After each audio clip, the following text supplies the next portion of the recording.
ஞானம் ஒன்றுதான் எல்லா பிரச்சனைக்கும் தீர்வு கொடுக்கும். சரி, உடலுக்கெல்லாம் ஒரே தீர்வு ஒரு மருந்து தான், மனசுக்கு தீர்வாகுமா அந்த மருந்து?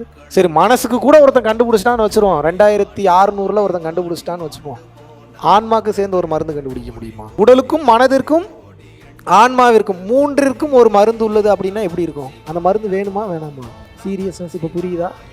அந்த வேலைக்கு தான் பிறந்தோம், மறந்துட்டு எல்லா வேலையும் பார்த்துட்டு இருக்கோம். இப்போ இந்த உலகம் போகிறத பற்றி நம்ம பேசினோம்னா நமக்கு சோகமாயிரும். இப்போ நம்ம போகிறத பற்றி மட்டும் நம்ம பார்ப்போம். நீங்கள் பிறந்ததன் நோக்கம் என்னன்னு கேட்டிங்கன்னா ஞானத்தை பெற வேண்டும். புரிஞ்சுதா? வயதிற்கும் ஞானத்திற்கும் சம்பந்தமே கிடையாது. ஆதிசங்கரர் ஞானம் அடைந்த போது வயது 13.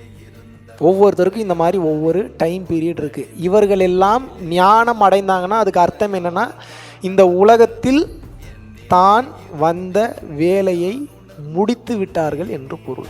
அப்போ எப்போ இந்த ஞானம் அடைந்ததுக்கப்புறம் இந்த உடலை விட்டு உயிர் பிரிந்தாலும் 100% நாம் இறைவனோடு சென்று ஐக்கியம் ஆகிவிடுவோம். இது புரிஞ்சுதான் நான் சொன்னது?